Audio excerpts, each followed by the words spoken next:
मेरे भाइयों, वो अब्दुल्ला इब्ने उबय जो नबी को, नबी की बीवी को गाली देता था लेकिन मर गया, तो उसका बेटा कहने लगा कि अल्लाह के रसूल, आप अपनी कमीज या चादर आप दे दें तो मैं अपने बाप के कफन की जगह पर उसको डाल दूं। शायद जब तक आपकी चादर या कमीज मेरे बाप के जिस्म पर रहेगी, शायद अल्लाह ताला उसके अज़ाब में कमी कर दे।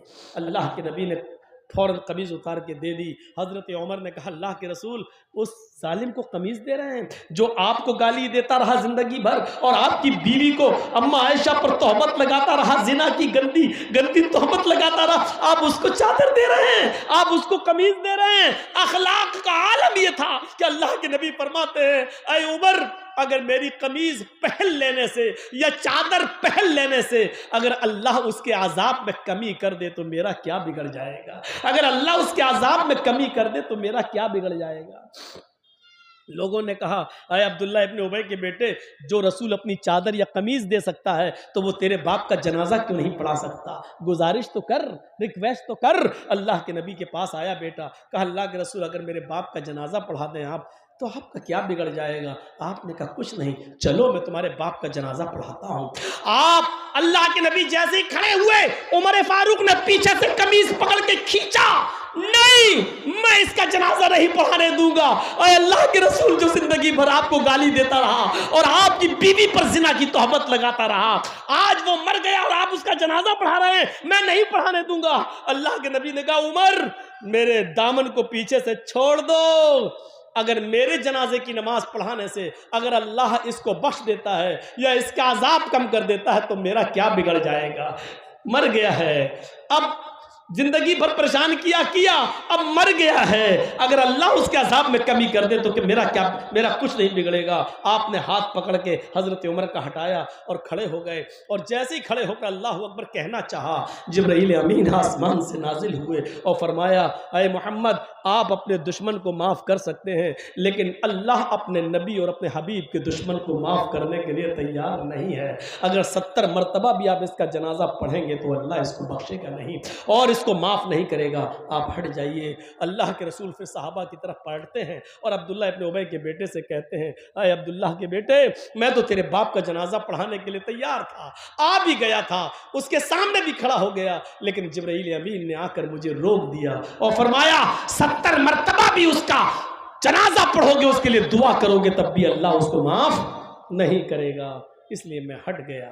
अगर मुझे मालूम हो कि 75 बार दुआ करने से अल्लाह बख्श देगा तो आज 75 बार भी मैं उसका जनाजा पढ़ा देता, लेकिन अल्लाह बख्शेगा, कोई फ़ायदा नहीं। अल्लाह ने मुझे मना कर दिया इसका जनाजा पढ़ाने से, मैं हट रहा हूँ। मेरे भाइयों, ये नबी का अखलाक था, ये नबी का किरदार था, वो तो अल्लाह ने मना कर दिया, वरना अल्लाह के रसूल तो जा चुके थे उसका जनाजा पढ़ाने के लिए।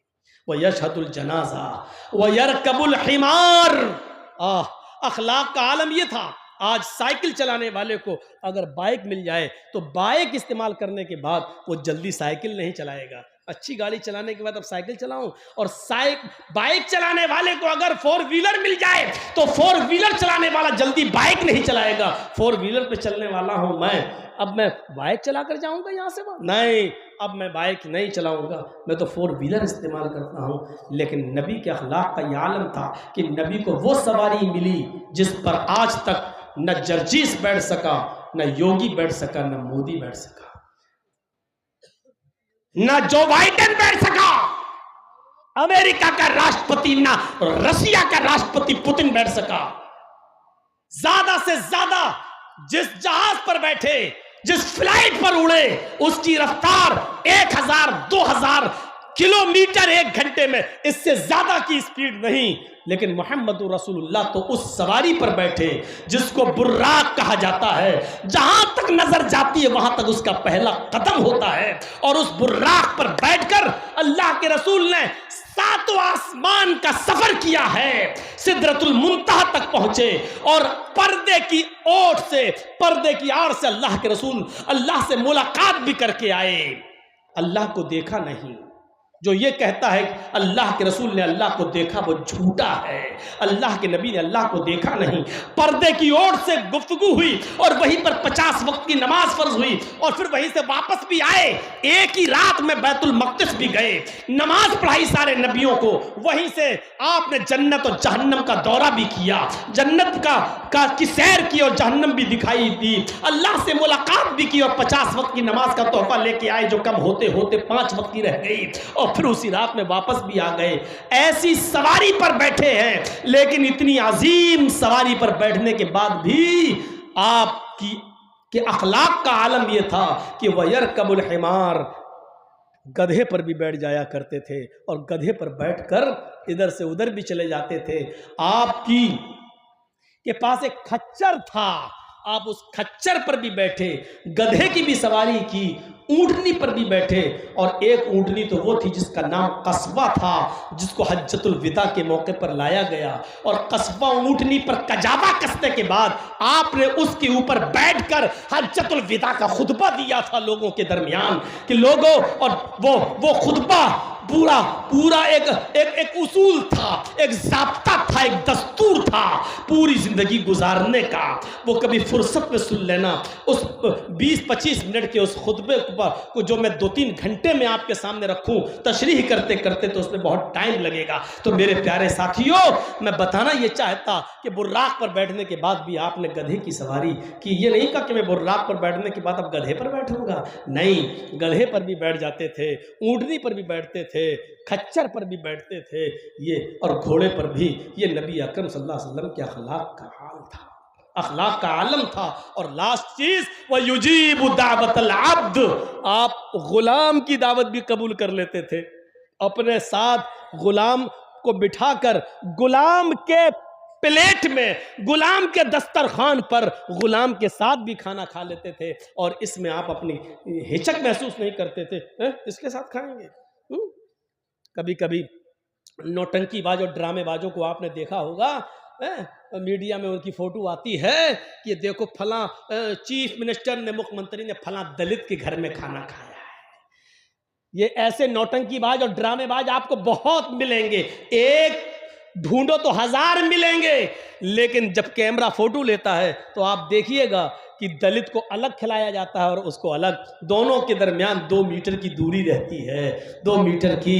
अगर किसी दलित, किसी चीफ मिनिस्टर ने अपनी मां का शुद्ध दूध पिया है तो एक ही थाली में दलित के साथ खाकर दिखाओ तो हम जाने ये काम न मोदी जी कर पाएंगे न योगी जी कर पाएंगे। ये मेरा चैलेंज है, ये दावा है। एक थाली में नहीं खा सकते हैं और मोहम्मदुर रसूलुल्लाह अपने गुलाम के साथ एक ही थाली में खा रहे हैं, उसको एहसास नहीं होने दे रहे हैं। इंसान होने की हैसियत से हम में तुम में कोई फ़र्क नहीं है। मकाम और मर्तबे में मैं अल्लाह का रसूल ज़रूर हूँ, लेकिन इंसानियत में कोई फ़र्क नहीं है। तुम्हारे भी 2 हाथ हैं, मेरे भी 2 हाथ हैं, तुम्हारे 2 पैर हैं, मेरे भी 2 पैर हैं, तुम्हारी भी 2 आँखें, मेरी भी 2 आँखें हैं, तुम्हारी शादी होती है, मेरी भी शादी हुई है, तुम्हारे बीवी बच्चे हैं, मेरे भी बीवी बच्चे हैं, तुम्हें सर दर्द बुखार आता है तो मुझे भी बीमारी होती है, मुझे भी सर दर्द और बुखार आता है। मेरे भाइयों, आपने ये साबित कर दिया कि इंसान होने की हैसियत से कोई फर्क नहीं है हम में और तुम में, इसलिए तुम्हारे साथ बैठ के मैं खाऊंगा और मेरे साथ बैठकर तुम खाओ। ये तसव्वुर था मेरे भाइयों, इसको मिटाया था जंगे बद्र के मौके पर जब सवारियां कम थी और एक आदमी, एक ऊंटनी पर 3 लोग सवार होते थे, 2 आदमी बैठते थे और एक उसकी लगाम पकड़ता था, फिर वो बैठता था, फिर दूसरा उसकी लगाम पकड़ता था। एक ऊंटनी 3 सहाबी को दी गई थी जंगे बदर में, 2 बैठते थे, एक चलाता था। अल्लाह के रसूल को अलग से कोई ऊंटनी नहीं मिली, अल्लाह के रसूल को जो ऊंटनी मिली उसमें भी 3 लोग हिस्सेदार थे। नबी के हिस्से में जो ऊंटनी आई उसमें एक अली हिस्सेदार थे, एक अबू दरदा हिस्सेदार थे और एक खुद अल्लाह के रसूल हिस्सेदार थे। और ताज्जुब की बात यह कि जब ऊंटनी पर सफर होता था तो कभी कभी बारी अल्लाह के रसूल की आ जाती थी, अल्लाह के रसूल फिर ऊंटनी की लगाम पकड़ते थे और अली और अबू दरदा ऊंटनी पर बैठते थे। और आपने यह हक छीना नहीं, बहुत कहा अली ने, बहुत कहा अबू दरदा ने, हम आपको पैदल नहीं चलने देंगे, लेकिन अल्लाह के रसूल जो मसावात का दर्स देने आए थे, जो बराबरी का दर्स देने आए थे, उन्होंने कहा नहीं, तुम जब ऊँटनी की लगाम पकड़ते हो तो हमें भी पकड़ने का मौका दीजिए। दरअसल ये इस्लाम का वो प्रचार था जो 1400 साल के बाद दिखाना था और कयामत तक ये बताना था कि मोहम्मद रसूलुल्लाह ने स्पेशलिस्टी अपने अंदर नहीं दिखाई है, किसी चीज के अंदर ये नहीं दिखाया। आज एक एक नेता के पीछे 20-20 गाड़ियां चल सकती हैं, लेकिन मोहम्मद रसूलुल्लाह वो वाहिद लीडर, वो वाहिद नेता है, वो वाहिद लीडर है कि जिन्होंने अपने दो सहाबी को कहा तुम्हारे बैठने की बारी आई, अय अली अब तुम ऊंट पर बैठो, और आए अबू दरदा तुम ऊंट पर बैठो, अब मेरा ऊंटनी का लगाम पकड़ के लेके चलने की बारी आई, अब मैं लेके चलूंगा। और ऐसा करके दिखाया। और इसी चीज को देखकर कभी महात्मा गांधी ने कहा था कि अगर इस्लाम की शुआएं, अगर इस्लाम की रोशनी इस भारत पे डाल दी जाए तो भारत भी जन्नत का एक नमूना बन जाए और जन्नत का एक टुकड़ा बन जाए। जरूरत है इस अखलाक को पेश करने की, जरूरत है इस किरदार को पेश करने की। तथस्तु शंभल गिरा में सोत स्वाजी उजात मंगलाचार्य बहुला पापिता विभजिज्जता। शंभल गिराम में आएंगे। शंभल बहुत स्पष्ट शब्द है। अब लोग तो नाम के बने होते हैं, साधु संत, पढ़े लिखे तो होते नहीं है। अगर थोड़ी सी भी संस्कृत और उसका अनुवाद अगर आता हो तो इस्लाम से नफरत नहीं करेंगे ये लोग। कितना साफ शब्द है। शंभल गिरा में, तथस्तु शंभल गिरा में। शंभल मानी शांत, शम धातु से, शम वर्ब से बना है। संस्कृत में शम वर्ब है। शम के माना शांत करना, जीरन है, मस्दर है। और शंभल एडजेक्टिव है, विशेषण है। शंभल शांत। और गिराम मानी, आप बोलते ना कभी कभी लेटर लिखते हैं तो ग्राम फला, पंचायत फला, तो ग्राम मानी गांव, विलेज। अब दोनों को मिलाइए तो क्या होगा? शंभल गिराम, शांति वाला गांव, जिस गांव में शांति हो। अरबी में इसको क्या कहेंगे? शंभल गिराम को अगर अरबी में ट्रांसलेट करो तो क्या कहोगे? अल बलदिल अमीन। अल बलद मानी शहर, गांव, और अमीन मानी अमन वाला, शांति वाला। अल बलदिल अमीन, अमन वाला शहर। और मोहम्मद रसूलुल्लाह सल्लल्लाहु अलैहि वसल्लम कहां पैदा हुए? अल बलदिल अमीन में, यानी शंभल गिराम में। कितना स्पष्ट है। और अल बलदिल अमीन अल्लाह ने किसको कहा है? मक्का को। वत्तीन वज़्ज़ैतून वतूर सीनीन वहाज़ल बलदिल अमीन। कसम में तीन की और जैतून की, कसम में इंजीर की और जैतून फल की। वतूर सीनीन, और कसम में तूर सीना पहाड़ी की। वहाज़ल बलदिल अमीन, और कसम में इस अमन वाले, इस शांति वाले शहर की, मक्के की। अल्लाह ने कसम खाई। अल्लाह जिसकी कसम खाना चाहे खा सकता है। अल्लाह को कोई गुनाह या पाप देने वाला नहीं है। लेकिन इंसान और खास तौर पर मुसलमान अल्लाह के अलावा किसी दूसरे की कसम नहीं खा सकता। मन हलफ़ लिग़ैरिल्लाहि फ़क़द अशरक। जिसने अल्लाह के अलावा किसी और की, गैरुल्लाह की कसम खाई, उसने शिर्क किया। खाओ बेटा कसम, औलाद कसम, बाप कसम, अम्मा कसम। बहुत से लोग तो गुस्से में कहते हैं बीवी की कसम, मरेगी तो ये मरे। हाँ, हमारा एक दोस्त था, मैंने कहा तुम बात बात पर कहते हो मेरी बीवी की कसम क्यों? अब बहुत परेशान हूं यार, सच। कभी कभी झूठी भी कसम खा लेता हूं ताकि मरे तो ये मरे। कुरान ने जिसको सुकून कहा है और आदमी उसको मुसीबत समझता है। कल भी मैंने ये सुनाया था कि एक जुमे का खुतबा सुनकर मौलाना साहब ने कोई खुतबा दिया होगा नमाज में, जुमे में, और जुमा का खुतबा सुनकर एक आदमी बेचारा अपने घर आया और अपनी बीवी को गोद में उठा के नाचने लगा। गोद में। बीवी कहती क्या बात है, आज तो बड़ा रोमांस कर रहे हो। रोमांटिक मूड में हो? क्या मौलाना साहब ने मोहब्बत पर खुतबा दिया है, रोमांस पर खुतबा दिया है? तो आदमी बोलता है नहीं, आज मौलाना साहब ने खुतबे में बड़ी अच्छी बात कही है। कहा क्या? कहा मौलाना साहब ने कहा कि जो अपनी सबसे बड़ी मुसीबत को खुशी खुशी उठाएगा वो सीधे जन्नत में जाएगा। तो मैं अपनी सबसे बड़ी मुसीबत को खुशी खुशी उठा रहा हूं ताकि जन्नत में चला जाऊं।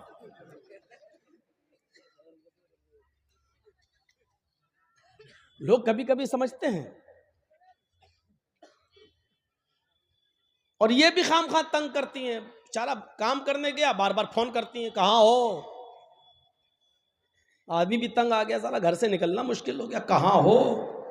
एक आदमी ने कहा पान की दुकान पे। कहा अच्छा मेरी बात तो कराओ पान वाले से। आदमी सोच रहा बीवी मेरी बात कर रहा पान वाला। ये शक का भूत भी औरत को बहुत ज्यादा होता है, बहुत ज्यादा। और ये फितरत है एक औरत की। आप इसको बुरा मान सकते हैं, समझ सकते हैं, लेकिन ये फितरत है। एक बार अल्लाह के रसूल सल्लल्लाहु अलैहि वसल्लम भी रात को कहीं इबादत में मसरूफ थे और उनकी बीवी समझी कि पता नहीं मेरे पास आज बारी थी मेरे साथ सोने की और बिस्तर पर टटोल रही है तो है ही नहीं। दिल में आया किसी दूसरी बीवी के पास तो नहीं चले गए। उठी तो टकरा गई, क्योंकि अल्लाह के रसूल सजदे में थे, अंधेरे में नमाज पढ़ रहे थे, टकरा के गिर गई। बाद में दिल में सोचा ओफो मैं क्या सोच रही थी, और अल्लाह के रसूल तो सजदे में। ये डाउट, शक एक फितरी चीज है, हो सकता है औरत के अंदर हो। हमारी और आपकी कोशिश ये होनी चाहिए कि औरत को शक का, अपनी बीवी को शक का मौका न दें। अब जाहिर बात है कि घर में ऐसे मैसेज पढ़ोगे और मुस्कुराते जाओगे तो बीवी तो शक करेगी ही। आप चाहे कुछ भी पढ़ रहे हो लेकिन बीवी सोचेगी अच्छा किसी चुड़ैल का मैसेज आया होगा, वो तो यही सोचेगी। तो आप शक का मौका नहीं दीजिए, जहां तक हो सके बचिए, लेकिन फिर भी वो शक करेगी। आदत है, जल्दी बदलती नहीं है। तो मैं कह ये रहा था शंबल गिराम, शंबल शांत ग्राम मानी का तथस्तु शंबल गिराम में, अंतिम ऋषि शंबल गिराम में आएगा। सो तो स्वाजीव जाता है मंगलाचार्य बहुला पापिता विभज्जता। उसके आने से पहले बहुत पाप ताप होंगे, बहुत गुनाह होंगे, लेकिन वो आएगा तो पाप ताप को मंगलाचार नेकियों में बदल देगा, पाप ताप मिटा देगा और नेकियों का, मंगलाचार नेकियों का काम शुरू होगा, यानी बुराइयों को खत्म कर देगा और नेक काम शुरू होंगे, यानी नेकियों की तरफ वो लोगों को बुलाएगा। मंगलाचार है। अरब के अंदर मोहम्मद साहब के आने से पहले कितने पाप ताप थे, एक नक्शा में बता चुका हूं। तौहीद में तो इतना बिगाड़ पैदा हो चुका था कि लोग 360 खाने काबा में मूर्तियां रखे हुए थे। वो मूर्तियां नहीं, बुजुर्गों की मूर्तियां थी। वो मानते थे कि एक साल में 360 दिन होते हैं, लिहाजा हर दिन के बदले में एक बुजुर्ग की मूर्ति रखी हुई थी। आज इस बुजुर्ग के पास जाते, कल उस बुजुर्ग के पास, परसों, साल भर उनका यही रूटीन रहता। मोहम्मद रसूलुल्लाह सल्लल्लाहु अलैहि वसल्लम ने जब मक्के को फतह किया, मदीना से आने के बाद जब मक्का फतह हुआ और मक्का में दाखिल हुए, एक दूसरे को नजरअंदाज किया, माफ किया, और माफ करने के बाद खाने काबा को सबसे पहले बुतों से पाक किया। नमाज का हुक्म बाद में, रोजे की शिक्षा बाद में, ये सारी चीजें बाद में, पहले बुतों से इस खाने काबा को पाक करें, क्योंकि शिर्क और तौहीद दोनों एक साथ जमा नहीं हो सकती है। इसलिए आप खाने काबा के अंदर दाखिल होते हैं। हजरत अली रज़ी अल्लाह ताला अन्हु ने अपने कंधे पर अल्लाह के नबी को सवार किया, बिठाया, आप कंधे पर बैठे, आपके हाथ में छड़ी थी, एक छड़ी से एक एक मूर्ति को, बुत को गिराते जाते। पकड़ा, गिराया, जमीन पर गिरी, टूट गई, एक एक मूर्ति को गिराते जाते और कहते जाते जा अल हक व ज़हक़ल बातिल इन्नल बातिल कान ज़हूक़ा। हक आ गया और बातिल मिट गया, और बातिल को तो मिटना ही था। हक आ गया और बातिल मिट गया, बातिल को तो मिटना ही था।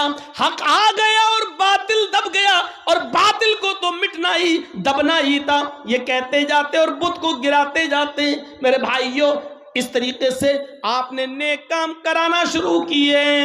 अब अरब की सरजमीन पर चोरी बंद हो गई। जो शराब पीते थे उन्होंने अपने हाथों से शराब के मटके तोड़े, शराब के घड़े तोड़े, शराब की सुराइयां तोड़ी।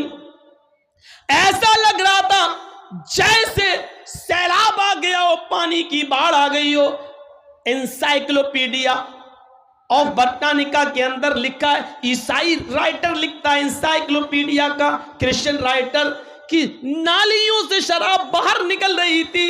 जैसे पानी जब ज्यादा गिर जाए, बारिश ज्यादा हो जाए, तो सड़कों पर नालियों से पानी आने लगता है और बाहर सड़क पर आ जाता है। अरब के अंदर ऐसे शराब के ड्रम और बोतलें और घड़े मटके सुराइयां तोड़ी गई, इतनी नालियों में बहाई गई कि नालियां भर भर के सड़क पर शराब आने लगी। जो लोग एक एक रोटी और एक एक बोटी के पीछे एक एक इंसान को मार डाला करते थे, एक आदमी की बकरी दूसरे के खेत में चली गई, इस बात को लेकर जो झगड़ा हुआ, दोनों खानदान में झगड़ा हुआ, तो ये झगड़ा 27 साल तक चलता रहा। 27 ईयर्स, 27 साल तक झगड़ा चला। कितनी सी बात पर, तुम्हारी बकरी मेरे खेत में कैसे आई? उसने कहा भाई बकरी है, आ गई, थोड़ा सा खा लिया तो क्या हो गया। उसने कहा अच्छा अकड़ और रहा है, एक तो माफी मांगना चाहिए, दूसरा अकड़ और रहा है। उसने कहा तो क्या हुआ, जानवर है चला गया तो क्या हुआ, अच्छा अकड़ता और है, थप्पड़ मार दिया। इसने जवाब में उसको मारा। इतनी सी बात पर यह झगड़ा 27 ईयर्स, 27 साल तक चलता रहा। दोनों तरफ से मरने वालों की तादाद जब गिनी गई तो 27 साल में 40,000 आदमी मारे जा चुके थे। हिस्ट्री पढ़िए, कितने लोग, 40,000। और रीजन, बकरी को मारा भी नहीं था, सिर्फ खेत में आ गई थी बस।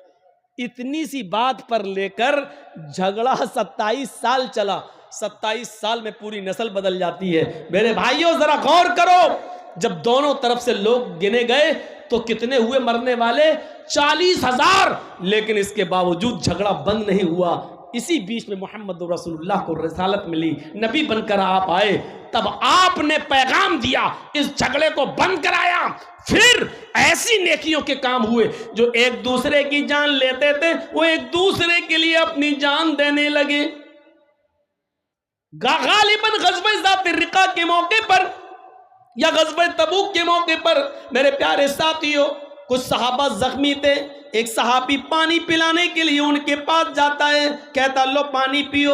उसने पानी का प्याला होंठों से लगाया ही तक कि दूसरा चीखता है मैं भी जख्मी हूं, थोड़ा सा पानी मुझे छोड़ देना।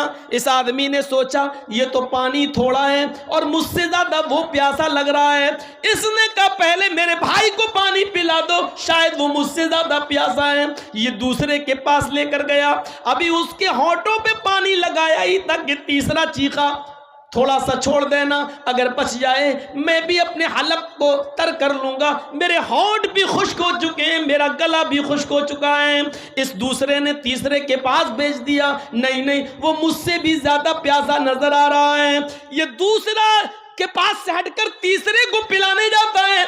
जैसे ही उसके पास पहुंचता है उसको उठाता है, अपने सीने से लगाता है, क्या देखता है उसके होंठ बंद हो चुके हैं। उसके होंठों में पानी का प्याला लगाता है, लेकिन होंठ की हरकत बंद। उसने सीने पे हाथ रखकर देखा तो दिल की हरकत बंद। उसने नाक पर हाथ रखकर देखा तो नाक से सांस आना बंद, गोया कि उसकी रूह निकल चुकी है। तीसरा अल्लाह को प्यारा हो चुका, वो लौट कर दूसरे के पास आया, चलो जिसके से शुरू किया था दूसरे उसको पिला दूं। क्या देखता कि दूसरा भी अब पानी पीने के लायक नहीं रहा।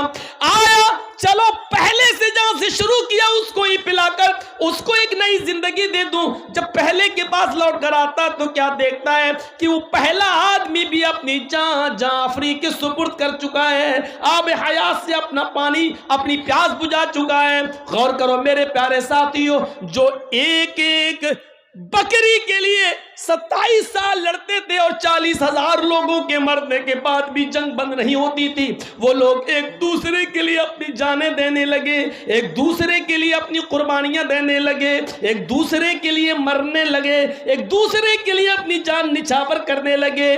बहुला पापिता विवज्जिज्जता, मंगलाचार्य बहुला पापिता विवज्जिज्जता। वो बुराइयों को खत्म करेंगे और मंगलाचार नेकियों के काम शुरू करवाएंगे। तो मेरे भाइयों, ऐसी नेकियों के काम शुरू।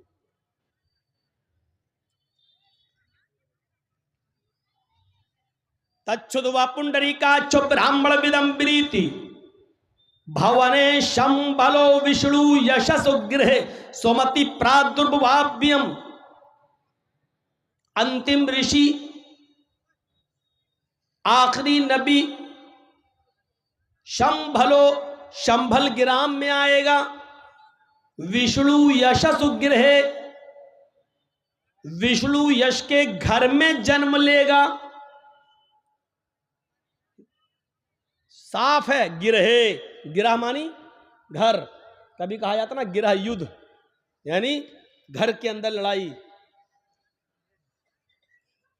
विष्णु यशसो गिरहे शंभलो, विष्णु यशसो गिरहे, शंभल ग्राम में आएगा, विष्णु यशसो, विष्णु यश के घर में आएगा। सुमति प्रादुर्भाव्यम, और सुमति के पेट से पैदा होगा, सुमति के पेट से जन्म लेगा। कुछ रह ही नहीं गया। 18-20 साल से तकरीरी दुनिया की लाइन में हूँ, हो सकता है 22 सालें हो गई हों। लोग बता रहे हैं कि यहाँ एक बार और आप आ चुके हो, कोई कह रहा 20 साल पहले, कोई कह रहा 22 साल पहले। मैंने कहा ज़्यादा मत बताओ, अब मुझे एहसास हो रहा है कि मेरी उम्र कितनी हो गई होगी। हमें तो याद ही नहीं आ रहा है कि हम कब आए थे। ठीक है, हमें मालूम है, लेकिन अब वो 18 साल हैं कि 20 साल हैं, ये एग्जैक्ट नहीं बता सकते कि कितना। बहरहाल चलिए, आए थे, बस मकसद ये है कि आए थे। तो मेरे भाइयों, इतने दिनों से रामायण गीता सब कुछ पढ़ते हैं, तकरीरें यूट्यूब पे पड़ी हुई हैं, और सरकार भी कौन सी है। डॉक्टर जाकिर नाइक जैसी शख्सियत को भारत छोड़ के जाना पड़ा। अगर ये हमारे वेदों के मंत्रों में एक भी कहीं गलती निकाल देते तो आज हम पता नहीं कहां होते।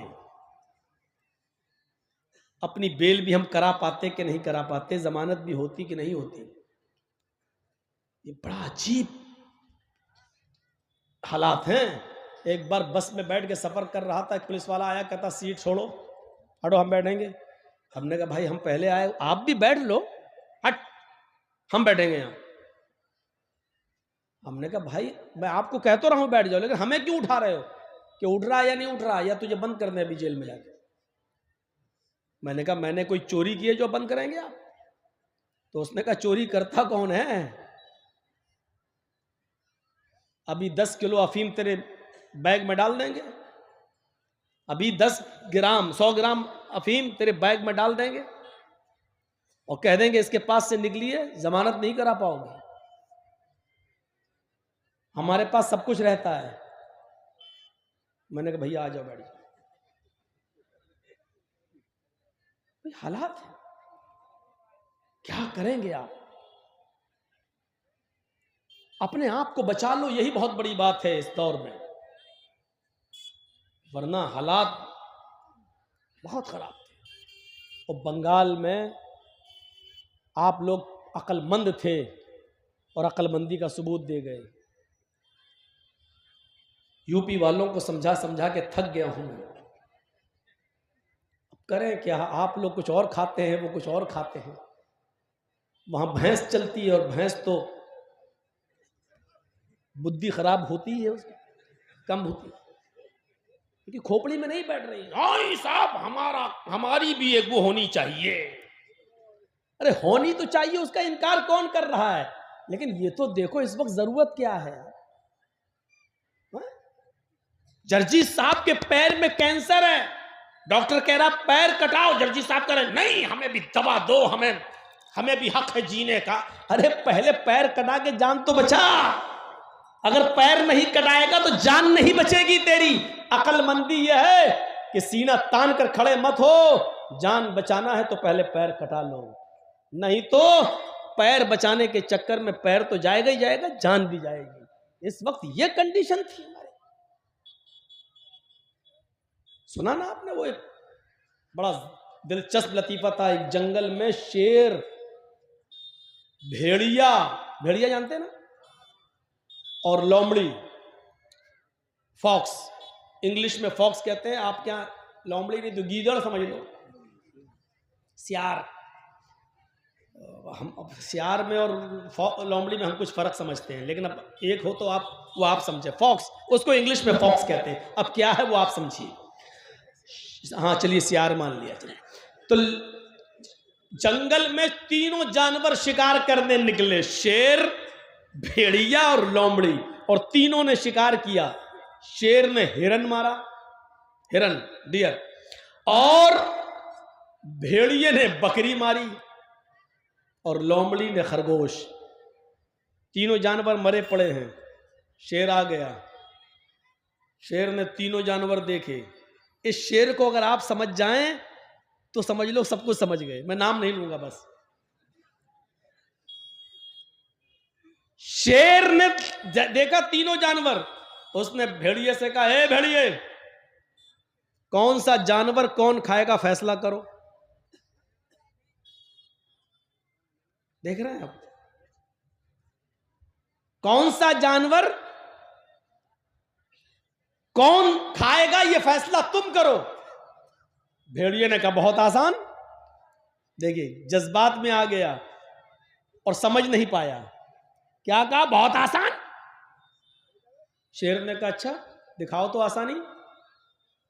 कहा कि हिरन आपने मारा है, आप हिरन खा लीजिए, बकरी मैंने मारी है, मैं बकरी खा लेता हूं, लोमड़ी ने खरगोश मारा है, लोमड़ी खरगोश खा लेगी, तीनों को एक एक जानवर मिल जाएगा। शेर ने कहा बे कमीने तरह, तुझे इतना गलत फैसला करना किसने सिखाया, अबे कहां सीख के आया तू। मारा एक पंजा, भेड़िए की भी गर्दन अलग गए साहब, वो भी, जबकि फैसला उसका बिल्कुल सही था।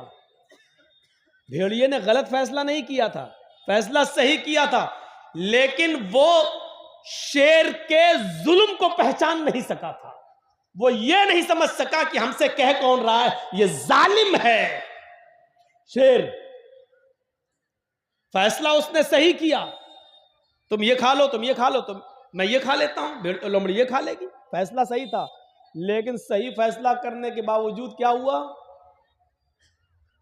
राम राम सत्य, गए काम से। लोमड़ी से कहा, लोमड़ी कमीना, फैसला करना पता नहीं कहां से सीख क्या है, तुम फैसला करो सही फैसला क्या है, तुम अक्लमंद हो, तुम सही फैसला करो क्या है। लोमड़ी ने भेड़िए की कटी हुई गर्दन देखी, कहती है बहुत गलत फैसला करा था उसने, उसको तो कुछ आता ही नहीं। तो शेर ने कहा तो तुम सही फैसला करो ना। अब शेर का इरादा यह था, भेड़िया भी अब 4 जानवर हो गए, और लोमड़ी ने जो कहा 3 तुम खा लो या 2 तुम खा लो 2 हम, तो इसको भी मार डालेंगे, और फिर 5 जानवर हमारे। शेर की नजर ये थी। लोमड़ी से कहा तो तुम करो ना फैसला। लोमड़ी ने कहा बहुत आसान है, ये तो कमीना कुछ जानता ही नहीं था। तो कहा अच्छा सही फैसला क्या, कहा सही फैसला क्या है, आप जंगल के राजा हैं, ये तीनों जानवर आपके हैं, सुबह आप हिरन खा लीजिए, शाम को जब भूख लगे तो बकरी खा लीजिए, और दोपहर में जब भूख लगे तो मुंह का टेस्ट बदलने के लिए खरगोश खा लीजिए, और अब तो भेड़िया भी आपका है, ये तो आपका है। इस कमीने को मालूम ही नहीं था। शेर ने कहा वाह लोमड़ी वाह, यह है सही फैसला। अरे तू ये बता कि तुझे इतना अच्छा फैसला करना किसने सिखाया है? कहां से तू सीख के आई इतना अच्छा फैसला? लोमड़ी ने कहा इसी भेड़िए से सीखा है जनाब, इसी भेड़िए से सीखा है।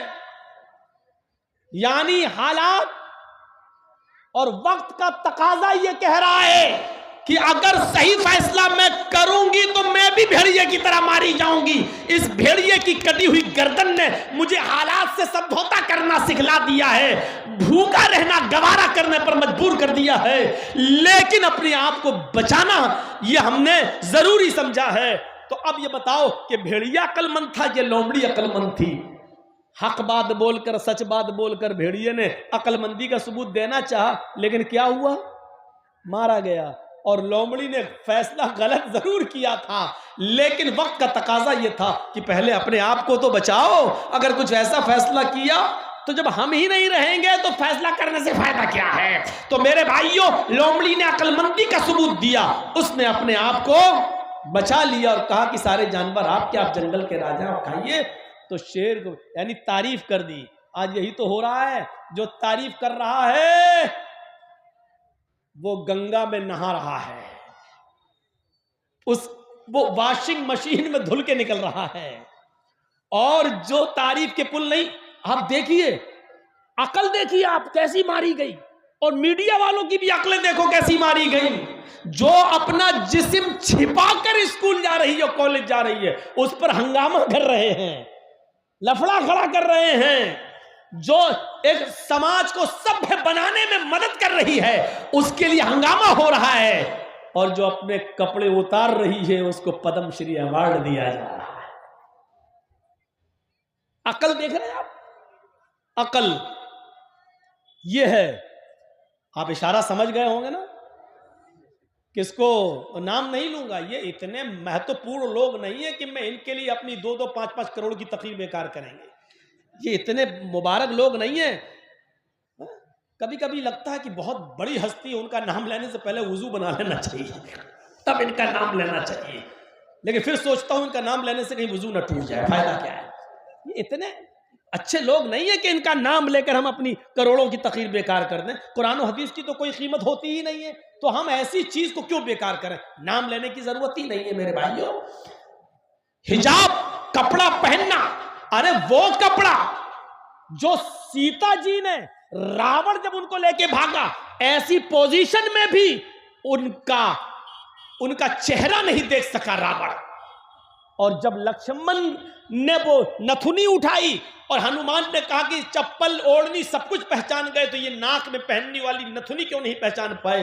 तो लक्ष्मण ने कहा था कि सीता जी मेरे भाई की, राम की पत्नी है, और मैंने आज तक अपनी भाभी का चेहरा नहीं देखा। जिस पर्दे को हिंदू धर्म ने इतना ज्यादा स्वीकारा हो कि रामचंद्र की पत्नी सीता जी का चेहरा राम के छोटे भाई लक्ष्मण ने न देखा हो। सभ्य समाज की स्थापना कपड़ा करता है।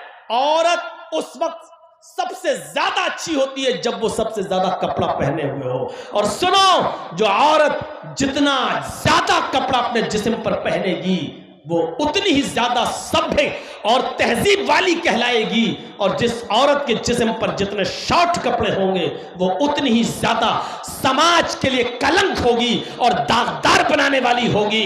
और वो अमीर बाप की बेटियां, ये भी सुन लो, ये भी पहचान मैं आपको बता रहा हूं, जो जितना अमीर होगा बाप, एक पहचान नोट कर लो, जो बाप जितना अमीर होगा, जिसके पास जितना पैसा होगा, आप उस अमीर बाप की बेटी को उतने ही शॉर्ट कपड़ों में देखोगे, उतने ही कम कपड़ों में देखोगे।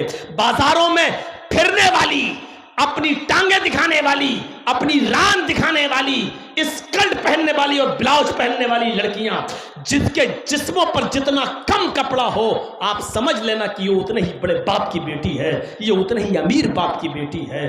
कल तक ये अमीर लोग हम गरीबों की लड़कियों को नचाते थे, अल्लाह ने ऐसा अजाब नाजिल किया है कि आए अमीरों, तुम अमीर होने के बाद भी तुम अपनी लड़कियों को फुल कपड़ा नहीं पहना पा रहे हो। हमने तुम्हारी लड़कियों को नंगा कर दिया है। जो चाहता है तुम्हारी लड़कियों को देख रहा है, जो चाहता है उनके गाल पर, उनके होंठों पर, उनके पैरों पर, उनकी रान पर, उनकी कमर पर, उनके जिस्म पर नजर डाल लेता है। एक रिक्शा चलाने वाला, एक हकीर दर्जे का आदमी भी तुम्हारी अमीर की बेटी को आंखों से देख रहा और दीदार कर रहा है और अपनी आंखों को सेक रहा है उनके दीदार से। अल्लाह ने यह सजा दी है इन अमीरों को, उनकी बेटियों को नंगा कर दिया है। ये कड़वे अल्फाज हैं। चौधरियों तुम्हें सुनना पड़ेगा, सरमायादारों तुम्हें सुनना पड़ेगा। अगर तुम सरदार हो अपने समाज के तो तुम्हें सुनना पड़ेगा। ये कड़वी बात जरूर है लेकिन हकीकत है और सच्ची है। तुम्हें क्या, तुम्हारे बाप को भी सुनना पड़ेगा। जब तक मैं इस कुर्सी पर बैठा हूं, ये पावर मुझे शरीयत ने दिया है, इस्लाम ने दिया है, मोहम्मदुर रसूलुल्लाह के पावर ने से हमें मिला है, कुरान और हदीस की ताकत ने हमें दिया है और इस हक को हमसे कोई नहीं छीन सकता है। ये मस्जिद का चंदा हो रहा है। कुछ लोग चादर लेकर आपके बीच जा रहे हैं। आपसे गुजारिश है कि मेरी भी कुछ बात रख लीजिए। हदीस के अल्फाज हैं कि मम बना लिल्लाही मस्जिदन बनल्लाहु लहु बैतन फिल जन्नह। जो दुनिया में अल्लाह का घर बनाएगा मस्जिद, अल्लाह जन्नत में उसका घर बनाएगा। यानी जन्नत में अल्लाह उसका घर बनाएगा। तो आपसे गुजारिश है डिस्टर्ब ना करते हुए। देखिए ये सब अच्छी बातें नहीं है कि बीच में बोलना, हालांकि तकरीर के बाद होना चाहिए था, लेकिन अब आपको मैं थोड़ा सा परमिशन दे देता हूँ। अल्लाह के रसूल सल्लल्लाहु अलैहि वसल्लम जब स्पीच देते थे, बोलते थे, तो सहाबे किराम अपने सरों पर बैठी हुई मक्खी भी नहीं उड़ाते थे। ये हम और आपके कलेजे और दिल हैं कि बात कर रहे हैं, इधर नोट गिने जा रहे हैं, करेंसी गिनी जा रही है और उसकी पैसों की आवाज़ बोलने वाले के कान तक आ रही। ये हमारे दिल और गुर्दे हैं जो इतना बड़ा कारनामा हम अंजाम दे रहे हैं। वरना अल्लाह के रसूल के ज़माने में जब नबी बोलते थे तो सहाबा अपने सरों पर बैठी हुई मक्खी भी नहीं उड़ाते थे कि कहीं कुरान की बात ना निकल जाए, कहीं डिस्टर्ब ना हो जाएं, कहीं ऐसा तो नहीं कि हम कुरान और हदीस की बात सुनने से महरूम रह जाएं। ये सोचने वाली बात है। आइंदा जब जलसा आप करिएगा तो इन लेडीज़ को, औरतों को बहुत दूर इनका इंतज़ाम करिएगा, इतनी दूर कि उनकी आवाज़ जलसे गाह तक ना आ सके। जब आप अपनी औरतों से खुश नहीं हैं, जब वो घर में चुप नहीं रहती हैं तो यहाँ चुप रहेंगी।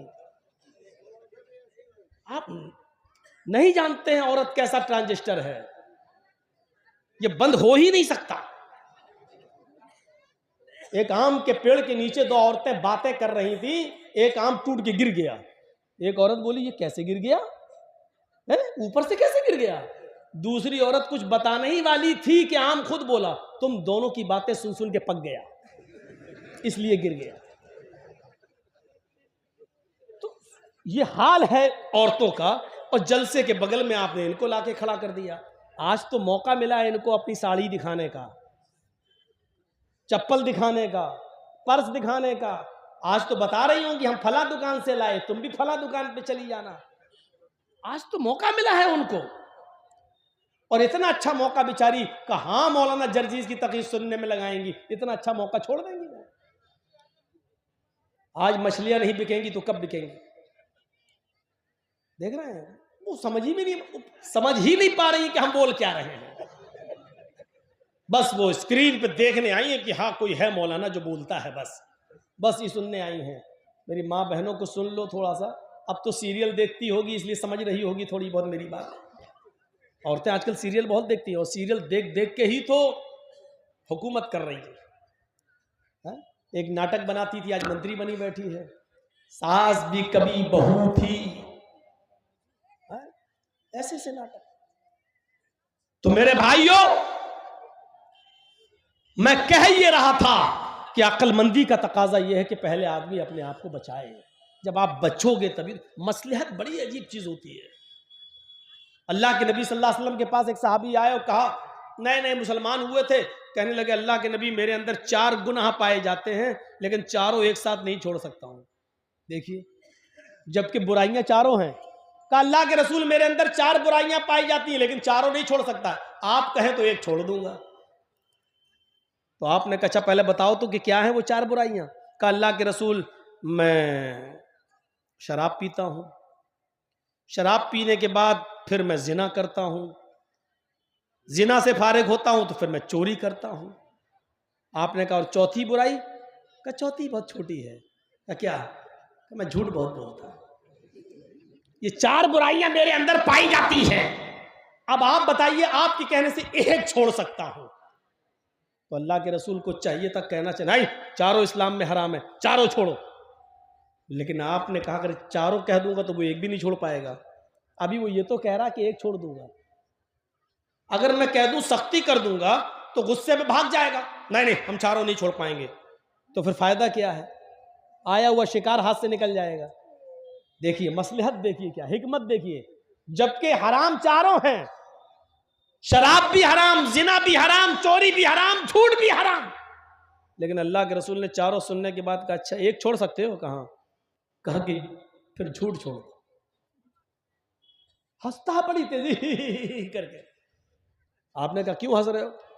कहा मैं तो आपको बड़ा अक्लमंद समझता था, आप शराब छुड़वाते तो मेरे लिए मुश्किल होता, जिना कहते तो जिससे दोस्ती है मेरी लड़की से उसको छोड़ना मुश्किल होता, चोरी छुड़वाते तो मुश्किल होता क्योंकि उसी पर मेरा गुजर बसर चलता है, चोरी करता हूं तो बच्चों को खिलाता हूं, तो मेरे लिए मुश्किल होता। आपने तो मामूली चीज बता दी, झूठ। नहीं नहीं नहीं, आप ठीक है, आप बहुत अच्छा हुआ आपने ये बताया, ये तो छोड़ ही दूंगा मैं तो बहुत अक्लमंद समझता था, लेकिन आपने तो मामूली चीज बताई। ठीक है, हाथ यदक, हाथ बढ़ाइए अपना। आपने हाथ बढ़ाया, उसने हाथ मिलाया और कहा अल्लाह के रसूल वादा करता हूं, अल्लाह की कसम खा के कहता हूं कि आज के बाद झूठ नहीं बोलूंगा। अल्लाह के नबी मुस्कुराए और साहबा से कहा अगर ये अपनी बात पर कायम रहा तो कल ही आएगा हमारे पास। अब रात हुई, शराब की बोतल उठाई और पीने के लिए जैसी मुंह में लगाया, खत्म। रुको, अगर कहीं अल्लाह के नबी ने मजाक में पूछ लिया कि बोल शराब पी थी या नहीं, और मैंने कह दिया हाँ, तो शराब के तो 40 कोड़े हैं।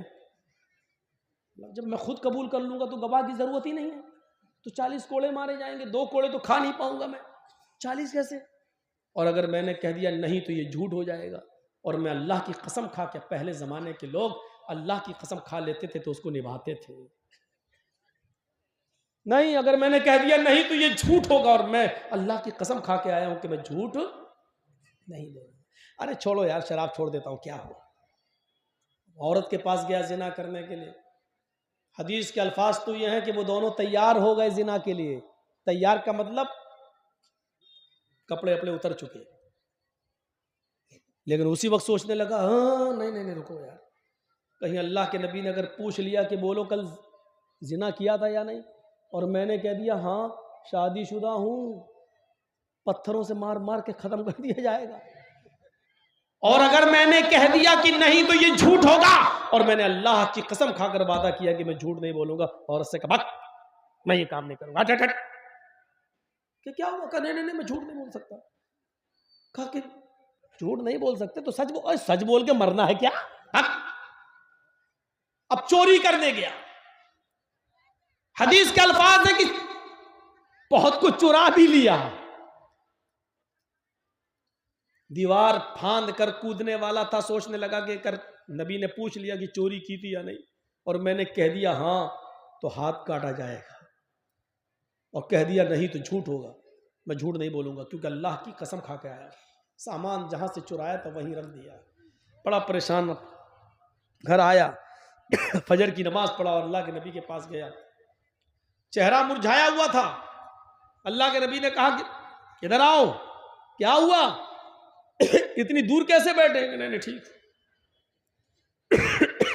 पानी है। नहीं क्या हुआ? अल्लाह के रसूल मैं तो समझता था कि आपने कोई मामूली चीज बताई है, आप तो बड़े अक्लमंद निकले। आपने कहा क्यों?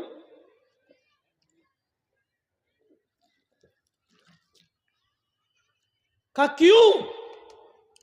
कहा आपने कहा झूठ छोड़ दो। छोड़ा था झूठ और छूट गई चारों बुराइयां। अब अल्लाह के नबी के चेहरे पे मुस्कुराहट आई और कहा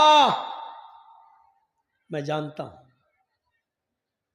फ़इन्नल किज़्ब राज़ुज़्ज़ुनूब, झूठ ही तो है जो तमाम गुनाहों की जड़ है। मैंने जड़ काट दी है ताकि गुनाह ना हो। अल्लाह तुम्हारी हिफाजत फरमाए। गौर करो मेरे भाइयों, आप चाहते तो कह सकते थे ए चारों छोड़, और अगर ये कहते थे चारों छोड़ तो भाग जाता, मैं एक भी नहीं छोड़ूंगा, मैं नहीं छोड़ूंगा। इसको कहते हैं हिकमत, इसको कहते हैं मसलहत। कभी कभी ये हिकमत अपनाना चाहिए उलमा को भी, क्योंकि अल्लाह के रसूल ने ये हिकमत अपनाई। हम क्यों कहते हैं बारात बंद करो, मत ले जाओ, बारात का कोई तसव्वुर नहीं, लेकिन हम थोड़ा सा रास्ता ये भी निकाल देते हैं कि कम कर दो, 400 नहीं 200, 200 नहीं 100, 100 नहीं 50, 10-12, हालांकि 10-12 का भी सबूत है नहीं, माफ कीजिएगा, लेकिन इसलिए कहते हैं कि धीरे धीरे जब कम करोगे तो एक दिन अकल में आएगी।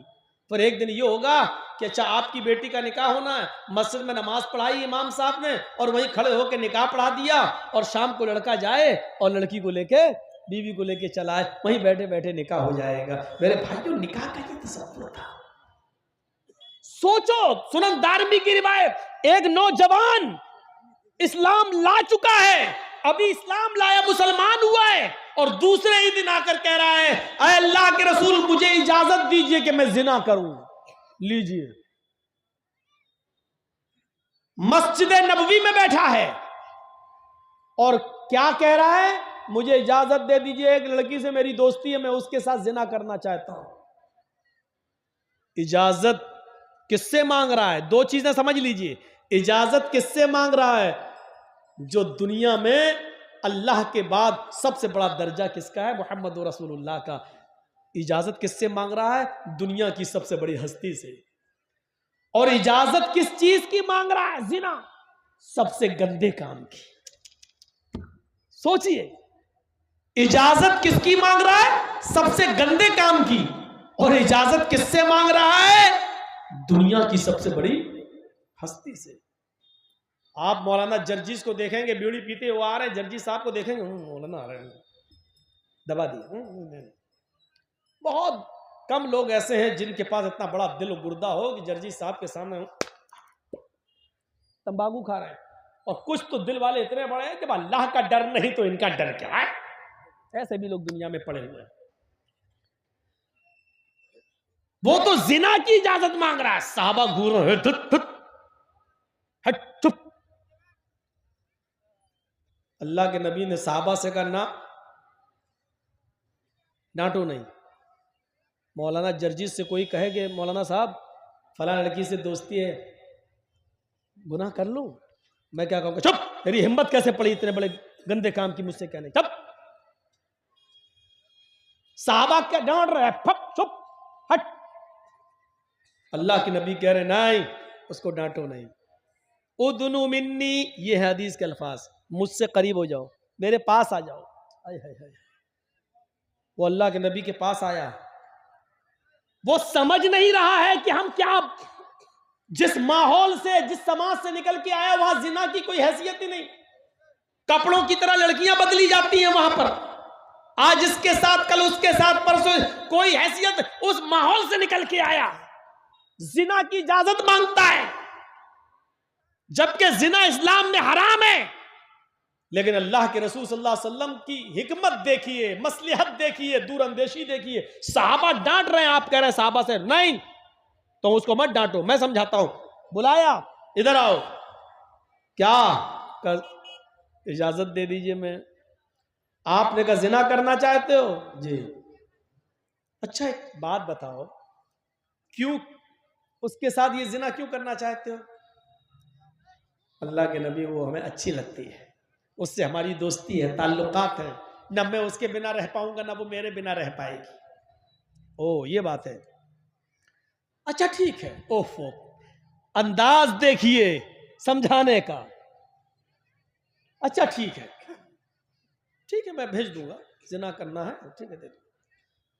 लेकिन ये बताओ, अगर मैं तुमसे ये कहूं कि ये काम तुम अपनी मां के साथ कर लो तो क्या करोगे? यही होना चाहिए। यहां बैठे हुए जितने भी लोग जो मोबाइल पर लड़कियों से गुफ्तगू कर रहे हैं फोन पर, उनसे कहा जाए कि तुम जिनकी बहन बेटियों से बातें कर रहे हो, अगर तुम्हारी भी बहन बेटी से कोई बात करे तो तुम्हें अच्छा लगेगा? तो एकदम गुस्सा है, चुप। अंदाज यही है अल्लाह के रसूल का। आपने कहा अगर मैं कहूं कि यह काम तुम अपनी मां के साथ कर लो तो करोगे? कहता क्या? आपने कहा जो उस लड़की के पास है वो तुम्हारे मां के पास भी है। अंदाज देखिए, जो चीज हासिल करना चाहते हो वो चीज तो तुम्हारे मां के पास भी है। कहता है फिदा का भी व उम्मी या रसूल अल्लाह, अय अल्लाह के नबी मेरे मां और बाप आप पर कुर्बान। ऐसा कौन बेशरम और बेगैरत इंसान होगा जो अपनी मां के साथ उसकी इज्जत के साथ खिलवाड़ करेगा? अरे इनसे ले लीजिए जो लेना हो, इतनी दूर ले लीजिए। ऐसा कौन होगा? आपने कहा नहीं नहीं, बिल्कुल ठीक तुमने कहा कि ऐसा कोई नहीं हो सकता जो अपनी मां के साथ गलत काम करे। अच्छा अच्छा अच्छा, सॉरी, मां का नाम लेकर मैंने आपके जज्बात से खेलना, नहीं नहीं नहीं नहीं। अच्छा काम करो, अपनी बहन के साथ ये काम करो। कहता कि मेरे माँ बाप आप पर कुर्बान, कोई बहन के साथ भी नहीं करेगा शरीफ इंसान। आपने कहा अच्छा अच्छा, बेटी के साथ? कहा अल्लाह के नबी क्या कह रहे हैं आप? कोई शरीफ नफ्स अपनी बेटी के साथ भी ये काम नहीं करेगा। आपने कहा अच्छा अपनी खाला के साथ, फूफी के साथ, लास्ट में कहा चच्ची के साथ। कहने लगा नहीं।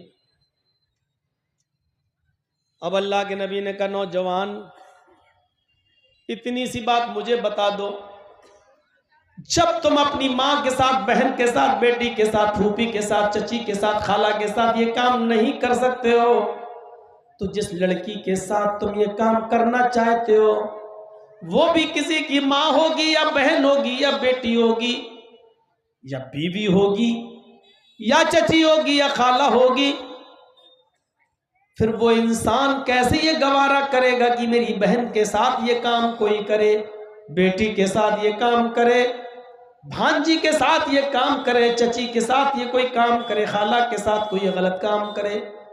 नौजवान, जो तुम अपने लिए पसंद नहीं करते हो वो काम तुम दूसरों के लिए क्यों पसंद कर रहे हो?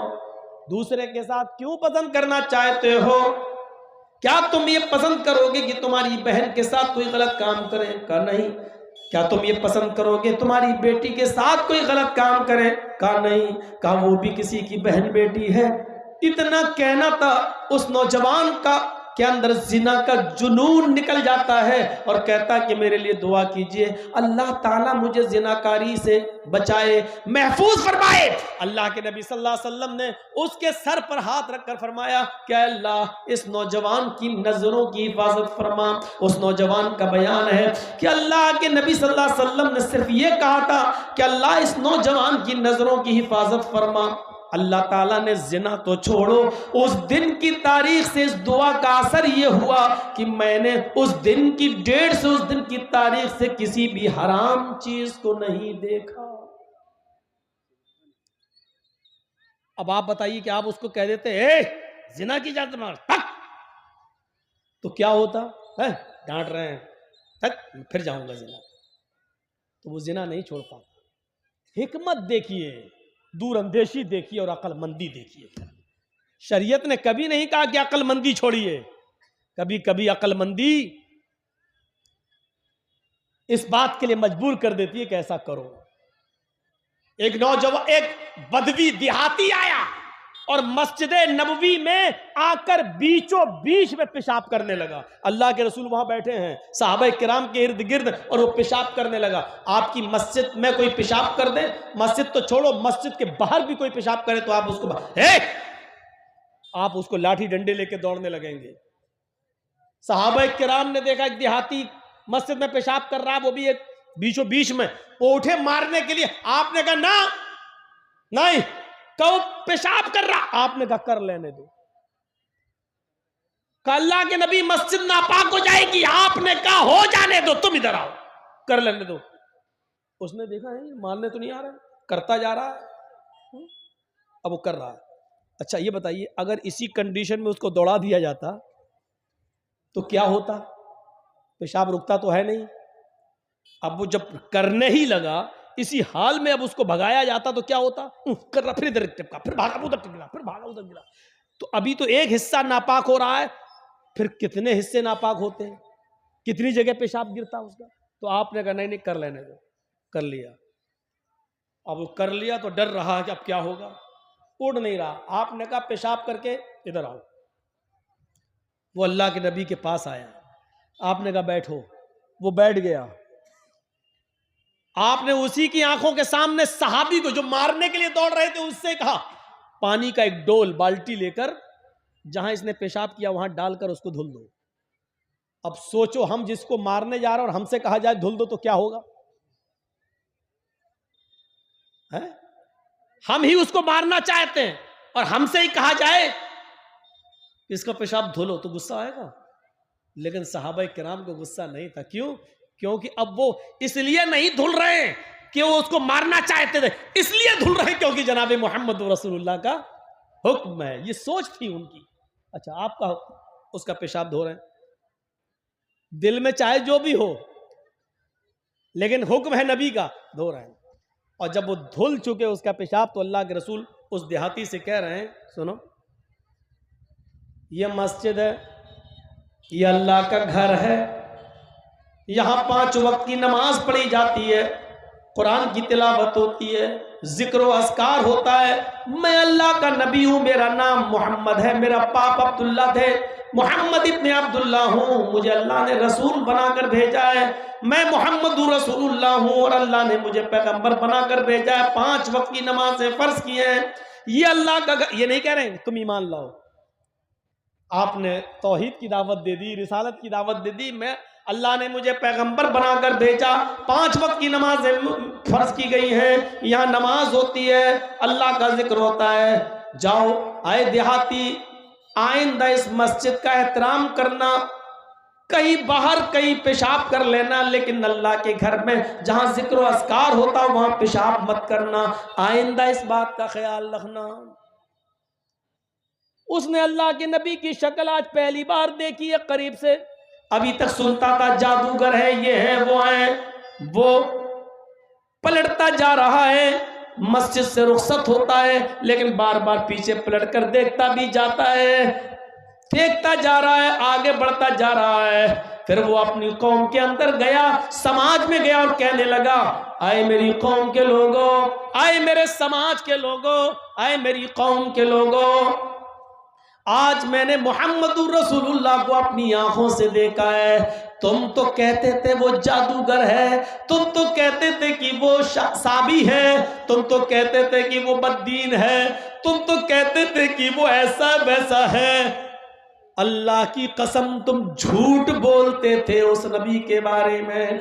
न वो जादूगर है, न वो साबी है, न वो बददीन है। मा शतमनी व मा कहरानी व मा गज़बनी, वो ऐसा है, उसकी मस्जिद में मैंने पेशाब कर दिया, इसके बावजूद न तो उसने मुझे गाली दी है, माँ शतमनी, न उसने मुझे गाली दी है, व माँ कहरनी, न वो मेरे ऊपर गुस्सा हुआ है, न उसने मुझे डांटा है, झड़का है, व माँ गज़बनी, और ना ही उसने गैज़ो गज़ब गुस्सा मुझे दिखाया है। लोगों, तुम झूठे हो, मैं उसी के पास जाता हूं और अपना रिश्ता उससे जोड़ता हूं। फिर वो लौट कर आता है और उसी मस्जिद नबी में आकर अल्लाह के नबी से कहता, इस्लाम, अपना हाथ बढ़ाइए, मैं आपके हाथ पर हाथ रखकर इस्लाम कबूल करना चाहता हूं। और उसने कलमा पढ़ा और इस्लाम कबूल कर लिया। अशहदु अल्ला इलाहा इल्लल्लाह व अशहदु अन्ना मुहम्मदन अब्दुहु व रसूलुहु। मस्जिद में पेशाब करने वाले को डांटा नहीं, फटकारा नहीं, भगाया नहीं, बल्कि पूरे इत्मीनान के साथ, सुकून के साथ उसको पेशाब करने की परमिशन दी। परमिशन देने के बाद भी उससे उसकी गंदगी नहीं धुलवाई, बल्कि सहाबा से का अपना अखलाक दिखलाओ, अपना किरदार दिखलाओ। सहाबा ने अपने हाथ से उसकी गंदगी साफ कर दी। याद रखना, इस्लाम, मौलाना जर्जीस की 2 घंटे 13 घंटे की तकरीर से नहीं फैला इस्लाम, लंबी चौड़ी तकरीरों से नहीं फैला इस्लाम, लंबी चौड़ी किताबें लिखने से नहीं फैला इस्लाम, मौजिज़ों से भी नहीं फैला। अल्लाह की कसम, नबी के आंखों के सामने नबी के मौजिज़े देखने के बाद भी लोग इस्लाम नहीं लाए, चमत्कार देखने के बाद भी इस्लाम नहीं फैला। इतना याद रखना, लोग चमत्कार देखकर, मौजिज़े देखकर इस्लाम नहीं लाए। 3 जंग खंदक खोदने वाले 300 सहाबा, हजरत जाबिर जब उनको अपने घर ले गए, एक ही बकरी थी, अल्लाह के नबी सल्लल्लाहु अलैहि वसल्लम ने 300 सहाबा को उनके घर ले जाकर खाना खिलाया। बस इतना कहा, अय जाबिर की बीवी, हांडी में झांक कर मत देखना, अपने हाथ से सालन निकालते जाना और रोटी बनाते जाना। थोड़ा सा सालन, थोड़ी सी रोटी 300 सहाबा को हुई। काफिरों ने ये मंजर अपनी आंखों से देखा, लेकिन इसके बावजूद वो इस्लाम नहीं लाए, वो इस्लाम नहीं लाए। अबू जहल अपने मुट्ठी में कंकरियां लेकर कहता है, अय मोहम्मद बता दो मेरे हाथ में क्या है, अगर बता दोगे मेरी मुट्ठी में क्या है तो मैं इस्लाम ले आऊंगा। वो वादा भी कर रहा है, मैं इस्लाम ले आऊंगा। अल्लाह के नबी ने फरमाया, अय अबू जहल मुझसे क्या पूछता है, तेरी मुट्ठी में जो कंकरियां हैं उनको, उस मुट्ठी को कान में लगा, वो खुद मेरा कलमा पढ़ती हुई सुनाई नजर आएंगी। अबू जाल ने बंद मुट्ठी कान में लगाई, उन कंकरियों से आवाज आ रही थी, अशहदु अल्ला इलाहा इल्लल्लाह व अशहदु अन्ना मुहम्मदन अब्दुहु व रसूलुहु। ये मंजर अपनी आंखों से अबू जाल ने देखा और अबू जाल के साथियों ने देखा, लेकिन इसके बावजूद वो इस्लाम नहीं लाया। ना अबू लहब बदला, ना अबू जहल बदला। इस्लाम चमत्कार देखने से, नबी के मौजिज़े दिखाने से इस्लाम नहीं फैला। एक मौके पर सहाबा प्यासे हैं, अल्लाह के नबी सल्लल्लाहु अलैहि वसल्लम ने दुआ की और आपकी 5 उंगलियों से पानी का चश्मा बहने लगा और आपकी उंगलियों से पानी बहता हुआ सारे सहाबा ने पिया और अपनी प्यास बुझाई। इसको काफिरों ने अपनी आंखों से देखा, लेकिन इस्लाम नहीं लाए। अल्लाह के नबी से मुतालबा किया गया, चांद के 2 टुकड़े कर दो, हम इस्लाम ले आएंगे। अल्लाह के नबी ने उंगली का इशारा किया, जिससे चांद के 2 टुकड़े हो गए और पूरी दुनिया में चांद के 2 टुकड़े देखे गए। लेकिन ये जीता जागता मौजिज़ा देखकर भी लोग इस्लाम नहीं लाए, ईमान नहीं लाए। ये मत देखो कि कोई चमत्कार होगा तो हम इस्लाम लाएंगे। इस्लाम का चमत्कार तो मोहम्मद रसूलुल्लाह ने दिखलाया, लेकिन कौम इस्लाम नहीं लाई, ईमान नहीं लाई। इस्लाम लाई है और इस्लाम के करीब हुई है तो अखलाक से हुई है, किरदार से हुई है, कैरेक्टर से हुई है, स्वभाव से हुई है। अल्लाह के नबी का ये अखलाक जब उस देहाती ने देखा कि मुझसे पेशाब भी नहीं धुलवाया, इत्मीनान से पेशाब कर लेने की इजाजत भी दे दी, सहाबा से मेरा पेशाब साफ कराया, फिर जाकर अपनी कौम में कहता है, मा शतमनी व मा कहरनी व मा गज़बनी, न गाली दी, न गैज़ो गज़ब ढाया और ना ही मेरे ऊपर गुस्सा हुए। फिर आया और इस्लाम कबूल कर लेता है। मेरे प्यारे साथियों, इस अखलाक से इस्लाम फैला है, इस किरदार से इस्लाम फैला है।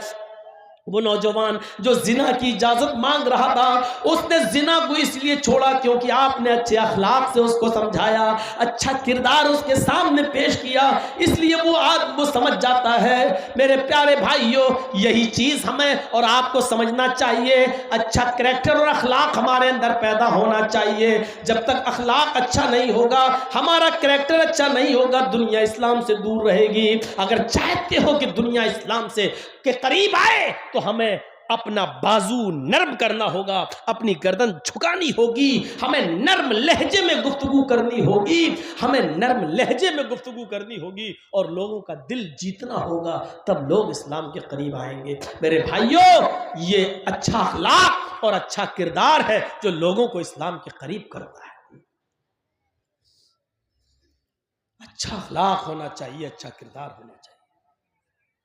तकब्बुर अखलाक का सबसे बड़ा दुश्मन है। जब ये आ जाए आपके अंदर कि मैं कुछ हूं, तो याद रखिए आप अच्छा अखलाक पेश नहीं कर सकते। नबी अकरम के अखलाक का यह हाल था। हजरत अनस जिन्होंने 10 साल नबी की खिदमत की, 10 साल तक नबी के लिए वुजू का पानी भर भर कर लाए और नबी को दिया।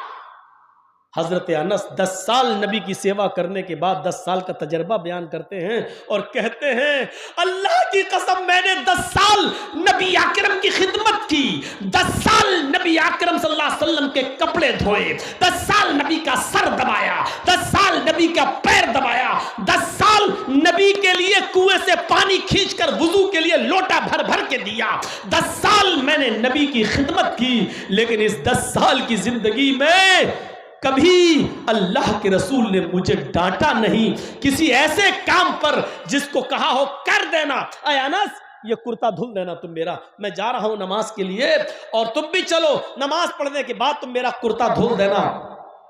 और मैं भूल गया या छोटा था, मैंने कुर्ता नहीं धोया।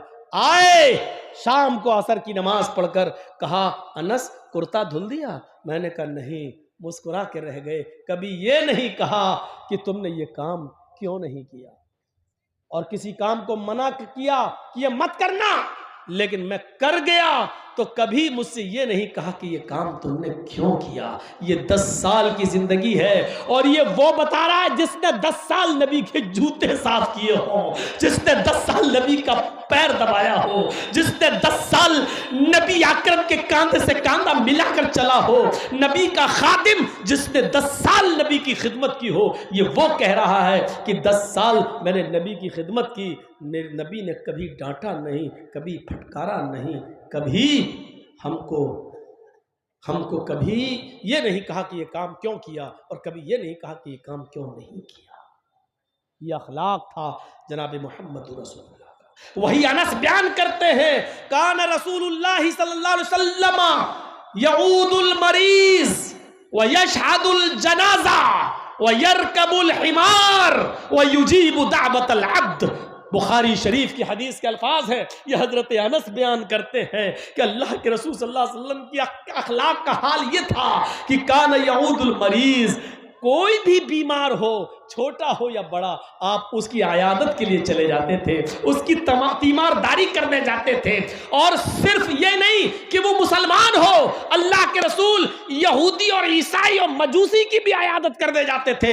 एक 12 साल का बच्चा बीमार था यहूदी का, आप उसकी भी आयादत करने चले गए, उसके पास बैठ गए। वो बीमार इतना था कि आखिरी सांसें ले रहा था, कर रहा था, उसकी रूह निकलने वाली थी। आप उसके सिरहाने पर बैठ गए, अपना हाथ उसके सर पर रखा, वो अल्लाह के रसूल को देखने लगा, फिर अपने बाप की तरफ भी देखता जा रहा था, फिर नबी को देखने लगता है, मुस्कुरा रहा है। अल्लाह के रसूल ने उससे कहा, कुल ला इलाहा इल्लल्लाह, अगर तुम्हारा दिल हो, अगर तुम्हारी मर्जी हो, अगर तुम खुशी खुशी अगर कलमा पढ़ना चाहते हो तो पढ़ लो, ला इलाहा इल्लल्लाह कह दो।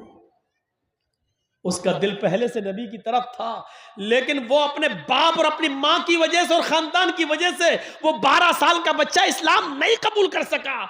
आज मौत के मुंह में है, आखिरी सांसें ले रहा है, अल्लाह के नबी उसके सिरहाने बैठे हैं और कह रहे हैं कि अगर तुम्हारी मर्जी हो और खुशी खुशी पढ़ना चाहते हो तो पढ़ दो। उसने अपने बाप को देखा, उसके बाप ने समझ लिया मेरा बेटा मोहम्मद रसूलुल्लाह की तारीफ करता रहा, हमेशा उनकी बातें सुनकर आता था और तारीफ करता था।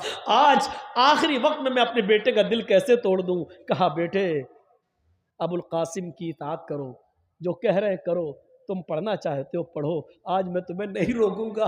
बच्चा खुशी में कलमा पढ़ता है, अशहदु अल्ला इलाहा इल्लल्लाह व अन्ना मुहम्मदन अब्दुहु व रसूलुहु, और ये कलमा पढ़ते ही उसका इंतकाल हो जाता है, उस बच्चे की रूह निकल जाती है। अल्लाह के रसूल सल्लल्लाहु अलैहि वसल्लम की आंखों में आंसू आते हैं, फरते मोहब्बत में आंसू आ गए और खड़े होकर कहते लगे, अल्हम्दुलिल्लाहिल्लज़ी अनक़ज़हु मिनन नार, तमाम तारीफें उस अल्लाह के लिए है जिसने आखिरी वक्त में इस बच्चे को जहन्नम की आग से बचा लिया है, जिसने जहन्नम से नजात अता फरमाई, यानी तौहीद पर मरने के इसकी कलमे पर इसकी मौत हुई आखिरी वक्त में। तो आपका की हालत ये थी कि आप यहूदी और ईसाइयों के भी जनाजे में आप उनकी भी आयादत करते थे, तकब्बुर नहीं था। हमारे यहाँ अमीर आदमी बीमार हो तो जाते हैं, गरीब हो तो उसको कोई देखने के लिए नहीं जाता। मेरे भाइयों, मरीज की आयादत करो, उसको तसल्ली दो, उसको तशफ़ी बस जवाब दो,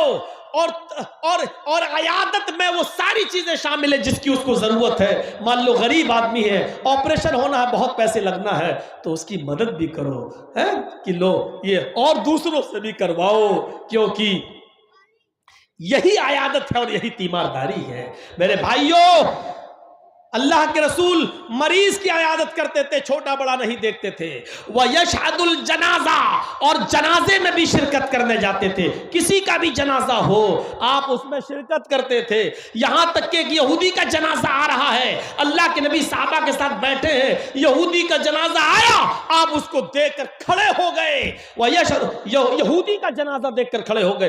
पूछा गया उसके जनाजे के गुजरने के बाद, अल्लाह के रसूल मरने वाला तो यहूदी था, आप उसको देखकर भी खड़े हो गए? अल्लाह के नबी ने फरमाया, मरने वाला कौन था ये मुझे ज्यादा अहमियत नहीं देता है, कौन मरा इससे मतलब नहीं, मैं तो ये जानता हूं कि मरने वाला इंसान था। हम इंसानियत के एहतराम में खड़े हुए हैं, उसके घर वालों को उसके मरने का गम है, हम उसके गम में शरीक हुए हैं। तो मेरे भाइयों, ये तालीम दी है मोहम्मद रसूलुल्लाह ने। गैर मुस्लिमों के जनाजे में शिरकत कर सकते हैं आप, उनके पीछे पीछे चल सकते हैं आप, लेकिन हाँ, अगर शमशान घाट जाने के बाद आप वहां भी जा सकते हैं, लेकिन अगर कोई ये कहे कि मुर्दे को आग लगाओ, आप अग्नि दे दो, तो ये काम आप नहीं कर सकते हैं, क्योंकि किसी को जलाने का हक अल्लाह ताला ने हमें और आपको नहीं दिया है। आप साफ तौर पे कह दीजिए, हमारे मजहब ने जिंदा हो या मुर्दा किसी को भी जलाने से मना किया है। सोचो, इस्लाम किसी दुश्मन को भी, मैदान जंग में कोई काफिर अगर मर जाए और आपकी तलवार से कत्ल कर दिया जाए, तो मरने के बाद उस काफिर को भी आग से जलाने का हुक्म नहीं दिया है। कहा कि किसी लाश का मुसला ना करो, मार दिया ठीक है, लेकिन मरने के बाद उसकी नाक काटो, उसका हाथ काटो, उसका पैर काटो, उसकी जबान बाहर निकालो, या उसका भारी पत्थर से सर कुचलो, इससे मना किया है। फरमाया लाश का मुसला न करो, लाश की शक्ल मत बिगाड़ो। आज दुनिया में ऐसे हथियार इजाद हो चुके हैं कि जो अगर किसी इंसान पर गिर जाए तो उनकी शक्लें मस्ख हो जाती हैं, जैसे रशिया यूक्रेन के ऊपर कर रहा है, हड्डियां तक का सुरमा बन जाता है। इस्लाम की नजर में ऐसे हथियार और ऐसे हथियार को इस्तेमाल करके मारना, यह सब जुर्म है, जुर्म अजीम है मेरे भाइयों। लेकिन सुकून नहीं है, आज ऐसे हथियार इस्तेमाल हो चुके हैं, ऐसे हथियारों का ईजाद अमल में आ चुका है कि मेरे भाइयों, कि मिनटों में नहीं सेकंडों में मेरे भाइयों किसी की हड्डियों तक को पीस कर रख दो, उसकी शक्ल तक बिगाड़ दो। इस्लाम ने शक्ल बिगाड़ने से भी मना किया है कि आप नहीं बिगाड़ सकते हैं। तो आप सबके जनाजे में भी शिरकत करते थे, बल्कि अपने दुश्मन अब्दुल्ला इब्ने उबई के जनाजे तक में शिरकत करने लगे। वो दुश्मन जिसने मोहम्मद रसूलुल्लाह को गाली दी, नबी की बीवी को पर जिना की तोहमत लगाई और कहा कि आयशा फला फला आदमी के साथ गलत ताल्लुकात उनसे कायम हुए। हजरत आयशा की बरात में पाक दामनी में अल्लाह ने सूरह नूर के अंदर 18 आयतों को नाजिल फरमाया।